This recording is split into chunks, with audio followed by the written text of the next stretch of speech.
Boas pessoal, daqui é o Blue, sejam muito bem-vindos a mais um vídeo. É verdade, estou de volta. Eu sei que já não posto vídeo há muito tempo e peço imensa desculpa por isso, mas voltei, ok? E agora que já tenho mais tempo, eu vou tentar voltar a postar vídeos todos os dias, ou quase. Vou tentar, ok? Vamos lá a isto. Eu sei que estive mesmo bastante tempo fora, espero que vocês não se tenham esquecido de mim. Hoje vamos reagir aqui a um vídeo de um amigo meu, do canal Plano Piloto. Eu até já participei uma vez num vídeo dele e tudo mais. O link do vídeo que eu vou reagir vai estar aqui na descrição e chama-se 10 fatos surpreendentes da história do Brasil. É um vídeo que parece que foi muito bem recebido, tem muitas visualizações, parece ser uma coisa muito interessante e alguns de vocês mandaram-me mensagem a dizer para eu reagir a este vídeo e então, como eu vi que muita gente queria, eu resolvi trazer aqui.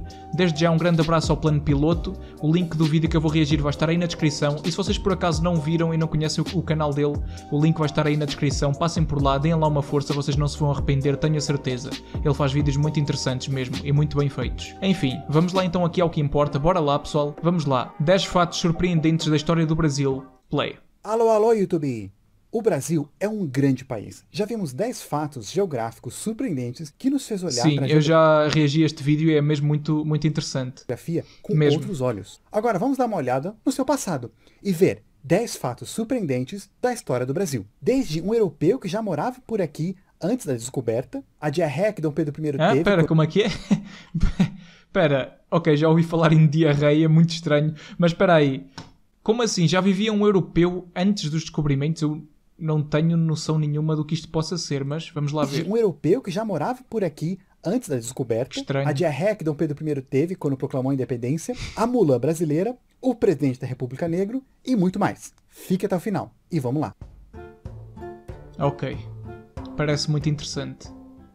Se você gosta desse tipo de vídeo, de fatos e curiosidades, já deixa aquele seu like, se inscreve no Plano Piloto, comente, dê sugestões de outros vídeos que podemos fazer aqui e ativa o sininho para não perder esses próximos vídeos. Começando, número 1, brasileiro é na verdade profissão.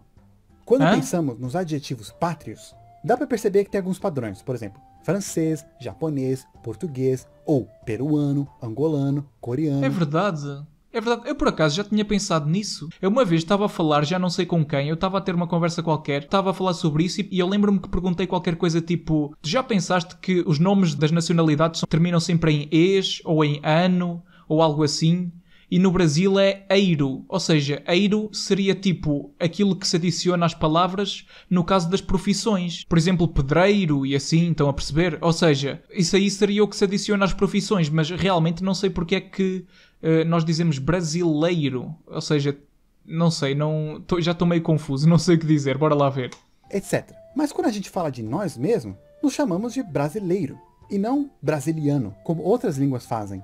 Pois é, tecnicamente, esse eiro no final, ele é usado para profissão. Exatamente. Como ferreiro, aquele que trabalha com ferro, cabeleireiro, com cabelo, pedreiro, com pedra, engenheiro, com engenharia. Exatamente. E brasileiro é aquele que trabalha com a madeira do Brasil, o pau-brasil. Isso mesmo, brasileiro era uma palavra usada no período colonial para descrever as pessoas que trabalhavam com pau-brasil, até que Frei Vicente do Salvador começou a usar a palavra brasileiro para designar alguém que era nascido no Brasil. Número 2. Uau, então é por causa disso. Pois, porque o nome do Brasil vem do pau-brasil, que era o nome de uma madeira muito importante.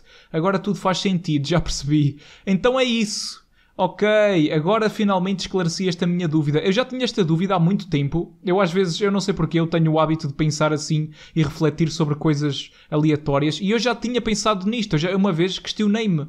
Tipo, porquê que brasileiro termina em eiro, assim como pedreiro, engenheiro e essas palavras assim, sendo que é uma nacionalidade e não uma profissão? Mas na verdade era uma profissão sim. Agora tudo faz sentido. Descobrimento antecipado. A gente está cansado de aprender nas escolas que Pedro Álvares Cabral descobriu o Brasil no dia 22 de abril de 1500. Temos até um feriado para isso. Mas, em 1531, em uma expedição que chegou em Cananéia, no litoral de São Paulo, eles encontraram um homem, um europeu, que era conhecido como Bacharel de Cananéia. E quando eles conversaram com ele, ele disse que ele já estava lá há mais de 30 anos. Ei! Ou seja, ele já estava no Brasil até mesmo antes do descobrimento oficial de abril de 1500. Como que foi isso então? Bem, alguns historiadores eles acreditam que esse homem ele era membro de uma tripulação que supostamente chegou no Brasil em 1498 e foi deixado lá exilado. Essa expedição, na verdade, expedições porque foram pelo menos duas, aconteceram a mando de Portugal logo depois do Tratado de Tordesilhas, que dividiu as terras descobertas entre Portugal e Espanha. Portugal queria ver os limites das terras deles nas Américas. Ou seja, eles já sabiam que tinha terra por lá, até mesmo antes de Cabral. Exatamente, eu já tinha ouvido falar sobre isto, sim. Já havia muita desconfiança de que existiam aqui terras, e aliás foi mesmo por causa disso que o rei de Portugal na época pediu para, digamos, puxar a linha mais para o oeste, a linha do Tratado de Tordesilhas, porque eles já tinham noção de que ali existia terra, e então eles queriam puxar a linha mais para o oeste para alguma dessa terra ficar para o lado de Portugal. Eu já ouvi uma vez falar sobre isso numa aula de história, se eu não me engano, e é muito interessante mesmo isto aqui. Uma expedição foi para o norte, comandada por Duarte Pacheco Pereira, que chegou até a ilha de Marajó, e a outra foi comandada pelo grande navegador Bartolomeu Dias, que foi para o sul. E supostamente ele que levou e deixou o bacharel de Cananéia lá. Número 3. Dom João era porco. Sabemos que os europeus são famosos por não tomar banho. E que os índios que trouxeram... Ok, os europeus, vamos lá esclarecer uma coisa, ok? Os antigos europeus, hoje em dia os europeus já não são assim, né? Eu falo por mim, claro, eu não sou assim, ok? Eu tomo banho todos os dias, ok? Eu não sou como esses reis que nunca tomavam banho e achavam que fazia mal e não sei o quê, ok? Eu já ouvi algumas pessoas, principalmente de brasileiros, a dizerem que na Europa as pessoas não tomam banho. Isso não é verdade, ok? Isso não é verdade. Deram esse costume para nós. Afinal, eles tomavam de 5 até 8 banhos por dia.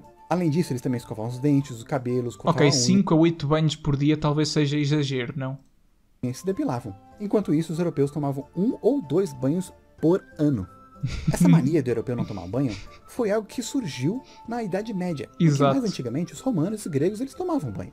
E um dos motivos dessa mudança foi por causa da peste negra. Muitos acreditavam que a peste ela entrava pelos poros da pele e piorava quando eles eram dilatados durante o banho. Então muitos médicos recomendavam desenvolver uma capa de sujeira na pele para proteger de doenças. Aí, mano, isto é tão mau. Porque na realidade é o contrário. Ou seja, as pessoas estarem sujas é o que causa as doenças e não o contrário. Eles achavam que ao estarmos sujos estávamos livres das doenças, mas não, é ao contrário. Quanto mais suja uma pessoa está, mais propensa ela fica a doenças. Os maiores cascões de todos, nem brasileiro era o Dom João VI, rei de Portugal, aquele que veio para o Brasil fugindo de Napoleão.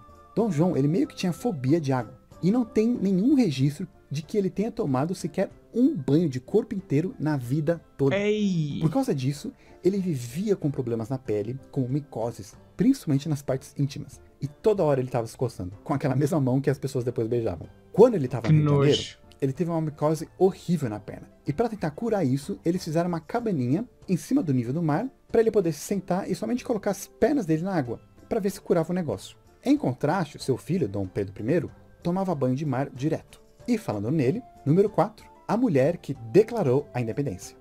Quando imaginamos na independência do Brasil, muitos de nós pensamos naquele quadro do grito da independência. Mas na verdade, não foi nesse grito, nem nesse dia, nem Dom Pedro I que declarou a independência. Não foi nem um português, muito menos um brasileiro, e nem um homem, mas uma mulher austríaca, a Maria Leopoldina. A sério?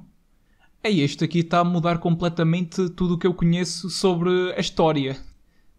A primeira esposa de Dom Pedro I e imperatriz do Brasil. Bem, na verdade, a independência foi todo um processo, não só um evento que se resume em um grito, um dia, um quadro. Sim, o grito da independência no dia 7 de setembro foi muito importante, mas a Maria Leopoldina teve um papel tão importante quanto o grito. Ela era uma mulher super culta, era filha do Francisco I, o último imperador do Império Sacro Romano, que a gente falou naquele vídeo lá da Alemanha, dá uma olhada. Em sua vida, a Leopoldina conheceu gente super top, como Goethe, Schubert, foi instruída em várias formas de arte, assim como história, geografia, falava alemão, francês, italiano, inglês, grego, latim, e o português ela aprendeu enquanto ela estava noiva de Dom Pedro. E interessante foi que ela que quis casar com Dom Pedro I.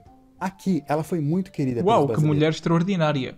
A sério, mesmo uma mulher completamente diferente daquilo que normalmente se pensa que seria uma mulher da nobreza antiga, né? Ela era mesmo muito para a frente, realmente. Ela adorava a floresta da Tijuca para pesquisar botânica e zoologia, que era dois de seus assuntos favoritos. E ela tinha muito desejo de transformar o Brasil em um grande país. E ela ajudou muito Dom Pedro I, que nem estava muito afim de ser regente do Brasil.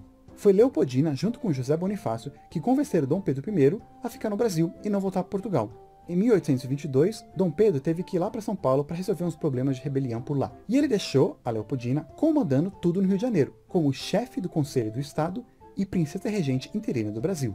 Nessa época, a corte portuguesa estava meio brava com o Brasil e com a família real, e eles estavam querendo trazer o Dom Pedro I de volta para Portugal e rebaixar o Brasil como status de colônia de novo. E quando isso aconteceu, a Leopoldina não aceitou. Junto com José Bonifácio, ela assinou a Declaração de Independência do Brasil, e ela mandou isso em carta para Dom Pedro I, avisando tudo o que aconteceu, para ele poder referendar. O que é interessante é que quando Dom Pedro I recebeu isso, ele foi fazer aquele grito famoso, logo depois de se aliviar no Rio do Ipiranga, tendo ido lá já umas 8 vezes por causa de uma diarreia. Desde então, o Brasil se separou, e nos primeiros dias do mais novo país, seu primeiro governante foi a Imperatriz Leopoldina. Número 5. Então a história está contada de maneira muito mais bonita do que na realidade aconteceu. Mas é muito interessante, a sério, não tinha noção disto mesmo. A Mulã brasileira. Ainda no assunto de grandes mulheres no Brasil, um dos meus filmes favoritos é a Mulan, o desenho. E eu fiquei muito feliz em descobrir que aqui no Brasil meio que tivemos uma Mulan também. A independência do Brasil não foi 100% pacífica, especialmente lá em Salvador. Lá tinha muita influência portuguesa e muitos movimentos diferentes. Alguns apoiavam o Brasil colônia, outros apoiavam o Reino Unido de Brasil e Portugal, outros queriam um país independente. Quando chegou a notícia que o Brasil tinha declarado a independência de Portugal, muitos portugueses e apoiadores não aceitaram. E eles até estavam querendo separar a Bahia do Brasil para continuar sendo parte de Portugal. E teve muita briga. Um dos grandes heróis dessas batalhas foi a nossa própria Mulan, a Maria Quitéria. Ela era uma mulher que apoiava a independência do Brasil. Eu já ouvi este nome, Maria Quitéria, eu já ouvi isto em algum lugar.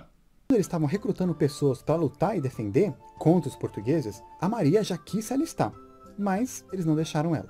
Como vocês imaginam, ela não aceitou isso. Ela acabou fugindo de casa, indo para a casa da irmã, pegou as roupas emprestadas de seu cunhado e se alistou no exército fingindo ser um homem, com o nome José Medeiros. E aí ela foi participar da guerra. E durante os combates ela foi muito boa. E muitos falaram dos vários atos de heroísmo que ela fez. Tanto que, mesmo depois que descobriram que ela era uma mulher, deixaram ela continuar.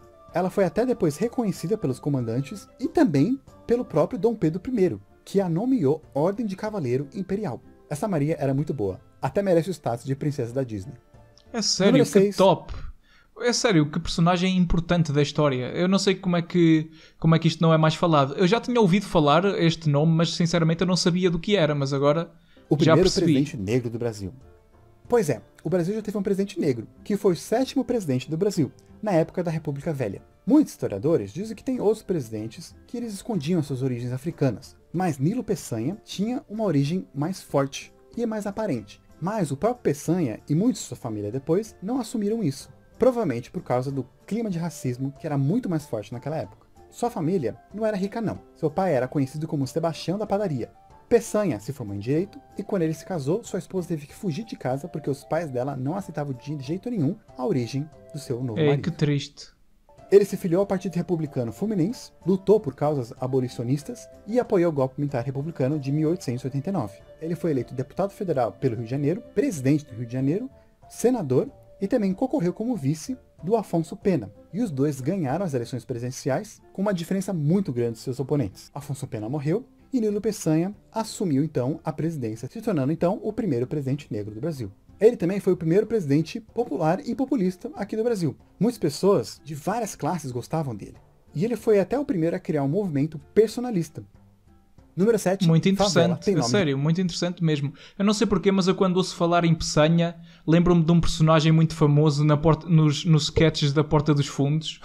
E eu agora lembro-me sempre disso, não sei porquê. Esse nome aí já ficou marcado para mim. É muito importante mesmo, é muito interessante saber deste tipo de coisas. Eu não tinha noção nenhuma disto e, pelos vistos, foi um presidente muito importante mesmo. Número 7. Favela tem nome de legume. É impossível pensar no Brasil sem pensar em favelas. Pois, favela faz lembrar fava, que é um legume. Essa denominação uma leguminosa, surgiu no na Rio verdade. de Janeiro, graças ao Nordeste e à Guerra dos Canudos. Muitos soldados foram mandados lá para lutar nessa triste guerra que foi praticamente um extermínio. E aí, para esses soldados, foi prometido que eles teriam sua própria casa. Mas é claro que o governo não cumpriu essa promessa. Quando eles voltaram para o Rio de Janeiro, acabaram se estabelecendo lá no Morro da Providência. E eles construíram suas casas das caixas que foram usadas para guardar e transportar os canhões usados na Guerra dos Canudos. Aí esse morro foi apelidado de Morro da Favela, porque ele é parecido com um morro do mesmo nome que tinha lá na Bahia, no lugar da Batalha dos Canudos, onde muitos soldados miraram seus canhões para atirar. Esse morro lá na Bahia, ele tinha esse nome por causa de um arbusto comum lá no sertão nordestino, chamado favela, que tem sementes parecidas com favas. Exatamente, Ou seja, então favas é isso. deram o nome da planta, que deu o nome do morro lá na Bahia, que deu o nome do morro do Rio de Janeiro, que deu o nome de favela que conhecemos Que hoje. complexo. Como é que uma coisa nada a ver vai levar a isto? É sério, Número 8. muito estranho. Senador assassino. É comum o brasileiro chamar um político de bandido, ladrão e às vezes até de assassino. E isso não foi um exagero no caso de um senador de Alagoas, o Arnon de Melo. Ele tinha um rival do estado, o senador Silvestre Péricles. Os dois eram tipo coronel do estado, e eles disputavam muito o comando de Alagoas. O senador Silvestre até ameaçou o Melo de morte, fazendo com que os dois começassem a andar armados. Um dia, lá no Senado Federal, o senador Melo estava fazendo um discurso quando viu o seu oponente se levantar. Pensando que Péricles estava sacando uma arma, Melo foi mais rápido, pegou seu revólver e atirou. Mas mesmo sendo um coronel nordestino, ele não tinha boa mira não. Acabou acertando o senador José Cairala, do Acre. Tem até gravação de áudio desse episódio, e eu vou deixar aqui no link da descrição se vocês quiserem ouvir. E gente, isso foi em 1963, não 1000 anos atrás.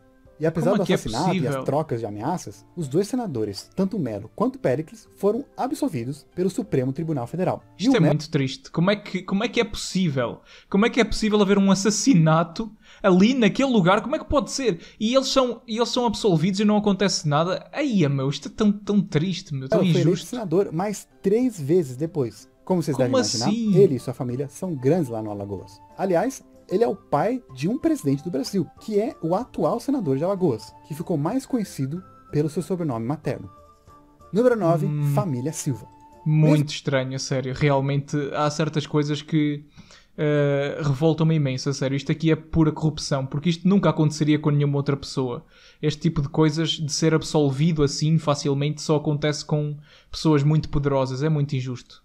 Mesmo com algumas famílias dominando o Brasil, nenhuma delas se compara com o tamanho da família Silva, que aliás, tirando os sobrenomes chineses e indianos, é claro, é um dos sobrenomes mais comuns do mundo, tendo em torno de 5.000 pessoas.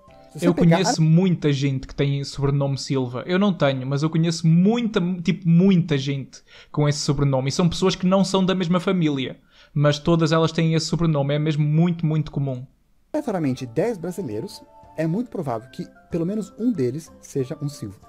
A origem desse sobrenome é bem misteriosa. Alguns dizem que é bem antigo, desde a época do Império Romano, com a sua origem querendo dizer selva, floresta ou bosque, possivelmente sendo um nome dado para os povos que viviam em florestas, que depois se refugiaram lá na Península Ibérica.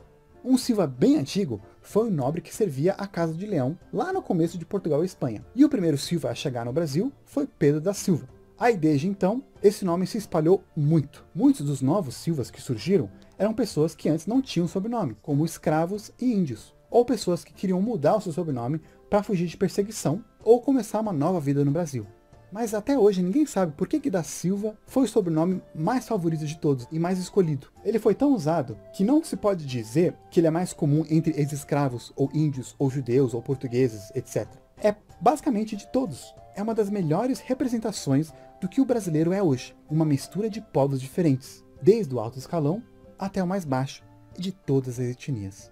5 presidentes, desde a proclamação da República, eram Silva, assim como grandes nomes da história do Brasil, e também do esporte e entretenimento. Exatamente. Inclusive, indo já para o número 10, a mulher mais velha da história também era uma Silva, e brasileira. Bem, na verdade, ela era polonesa, mas veio para o Brasil com 3 anos e foi naturalizada e até mudou seu nome. Supostamente, Maria Olívia ela morreu da Silva. com 130 anos. 130 em anos? 2010, tendo nascido em 1880. Gente, o mesmo ano que a lâmpada foi patenteada. Como Ou assim? seja, alguém que estava viva no mesmo tempo que você, assumindo que você tenha mais que 11 anos, e supostamente também estava viva no mesmo tempo de Dom Pedro I, Darwin, Rainha Vitória, Karl Marx e até Napoleão. Eia. Eu digo supostamente porque tem muito debate. Não tem registro 100% que confirma isso. E algumas pessoas acreditam que ela na verdade nasceu entre 1903 e 1915. Mas ela dizia que a data era essa. E ela até chegou a receber um documento do governo que confirmava acreditando nela. 1880, como é que é possível? A sério, de longe deve ter sido a pessoa que mais viveu na história, provavelmente. É que presenciou o fim da primeira Revolução Industrial, a segunda, a terceira, a quarta, até o homem chegar na Lua. Pois é. E é isso aí, gente. Qual fato foi o seu favorito? Deixa o like se você não sabia de algum deles. E, gente, eu fiz uma Eu não lista sabia muito de quase grande nenhum, outros na fatos verdade. também, mas só podia caber 10 nesse aqui. Se Muito, vocês muito gostaram desse impressionante vídeo, mesmo. podemos fazer uma parte 2 com mais 10. Então você já sabe, comenta, compartilhe, toca no sininho, se inscreva se você não fez ainda. E eu vou ficando por aqui, nos vemos na próxima. Muito, muito fixe, a sério, realmente. Pá, eu não sabia de praticamente nada disto e é muito, muito interessante. A sério, uma mulher ter vivido 130 anos é uma coisa mesmo sobrenatural. E eu sinceramente eu até acredito, porque se era isso que ela dizia, eu também não entendo porque que raio é que ela iria inventar isso, né? Aliás, o próprio governo acreditava nela, portanto, se calhar era verdade. Mas é muito louco pensar que ela esteve viva ao mesmo tempo que eu e que muitas outras pessoas, e também esteve viva enquanto havia muitas outras pessoas importantes como Charles Darwin e etc. A sério, é mesmo algo muito, muito impressionante. Muito interessante mesmo, estes factos são mesmo muito incríveis. Eu não tinha noção deste tipo de coisas. A história do Brasil é uma história muito complexa, apesar do Brasil ser um país relativamente recente, se formos a comparar com os países da Europa, principalmente os países da Europa Ocidental, mas mesmo assim, apesar disso, é uma história muito complexa, com muitos factos incríveis, realmente muito surpreendentes, e que eu não tinha noção nenhuma, e quase de certeza que muitos de vocês também não sabiam. Então, eu gostei mesmo muito deste vídeo, sério, é um vídeo mesmo muito bem feito. Um grande abraço para o David do Plano Piloto.